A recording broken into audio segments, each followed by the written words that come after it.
year that Reverend Bob Kerr and Reverend Ed Tomlinson performed our wedding ceremony. Shortly after that, Ed showed up at our house and asked Joe and I if we would become youth group leaders. That was the beginning of many, many years of service to the church as lay people, as servant leaders. It was very, very important ministry that you all have. Someone talked to me when I first got here from a previous church that I served about the legacy I left there.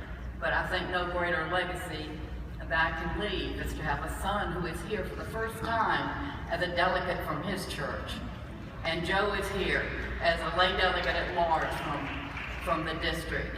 And so not only is our son carrying on and lay leadership in his church, but he is moving beyond the local church in many ways, and I'm so blessed to have that. I was 55 years old in 2001 when I finally figured out that this pulling on my heart from God was a call into the ordained ministry. No one was more surprised than me. During that period of discernment, Lisa Derrick was one of my mentors. I would stand out on my deck until the early morning hours and say, God, are you sure? Do you know how old I am? God answered yes to both questions, not only in my heart, but with doors opened, financial windfalls, a full scholarship to Candler, and the support and affirmation of my district and conference boards of ordained ministry, with wonderful classmates, the Candler chicks who still get together.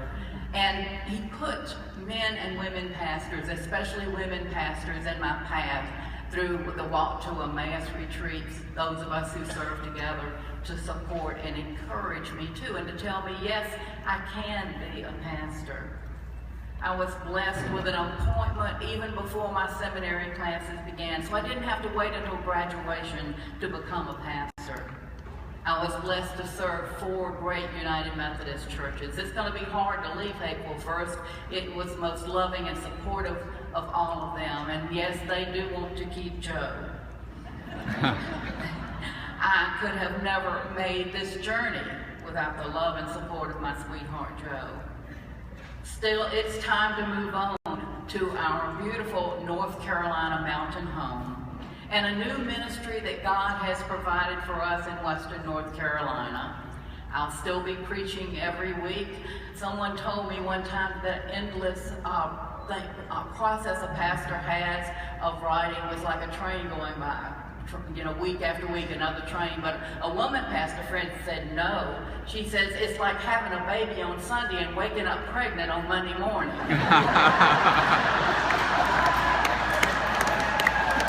I am so glad that at my age, I am still going to be birthing babies once a week.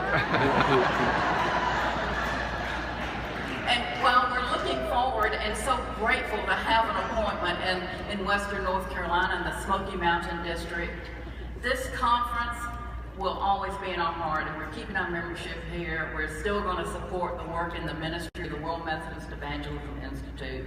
You'll always be in our hearts and minds. God bless you.